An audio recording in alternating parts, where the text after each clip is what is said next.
In 2016, 204 million people were affected by natural disasters and 65.6 million by conflict. With 13% of the world's population aged over 60 years, this means that up to 35 million older people may be affected by disasters, of whom more than one-third may be living with any type of disability.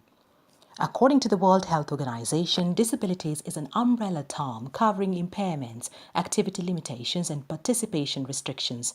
Thus, disability is a complex phenomenon reflecting an interaction between features of a person's body and features of the society in which he or she lives. Up to 14 million older people with disabilities may be affected by humanitarian disasters. These people are among those most at risk, yet little is known about their particular experiences. Their rights and needs are widely overlooked in humanitarian response. The Sustainable Development Goals (SDGs), which pledge to leave no one behind, recognize that age and disability are important dimensions to disaggregate data by when countries report on progress towards achieving the SDGs.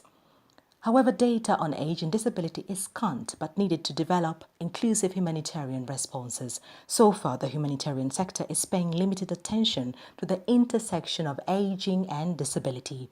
There is little awareness of the particular experiences of older people with disabilities in humanitarian crisis and how far their needs and rights are being met by existing humanitarian guidance and activities. Barriers that make it harder for older people with disabilities to escape from danger and exercise their right to humanitarian assistance and participation include: older women and men with disabilities face physical barriers such as having to travel long distances to distribution points, lack accessible transport and inaccessible houses, toilets, and public buildings.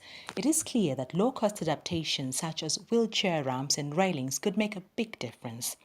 Older people with disabilities also face attitudinal barriers and at times are made to feel humiliated trying to access their rights in humanitarian settings. They often face institutional barriers such as requirement to collect food aid and social protection payments in person. All these combine to threaten their right to independence, dignity, and participation. Yet at the heart of humanitarian action are four principles: humanity, neutrality, impartiality, and operational independence.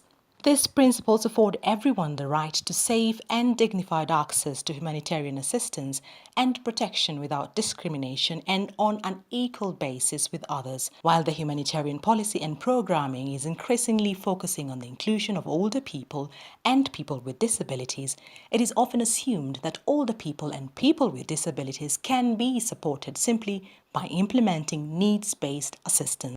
But things can be better when the program is rights-based. Humanitarian programming, policy and guidance should focus more attention on the inclusion of older people and people with disabilities in humanitarian response. Tools are being developed to support this. For example, the Age and Disability Capacity Program recently produced a set of humanitarian inclusion standards for older people and people with disabilities. Efforts must be made to demonstrate contributions of older persons living with disabilities and build connections and coalitions across generations and across sectors. The way forward: deliberate moves to support older people living with disabilities to be influencers on aging to gain access to services, to social protection and development benefits.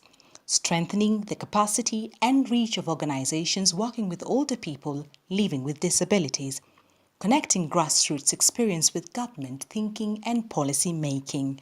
Empowerment in this context would mean giving voice, dignity and participation of older persons living with disabilities. And in terms of inclusion, humanitarian programs should include older persons living with disabilities. Age and disability awareness training linked to service assessment, access monitoring, and recorded age and disability outputs.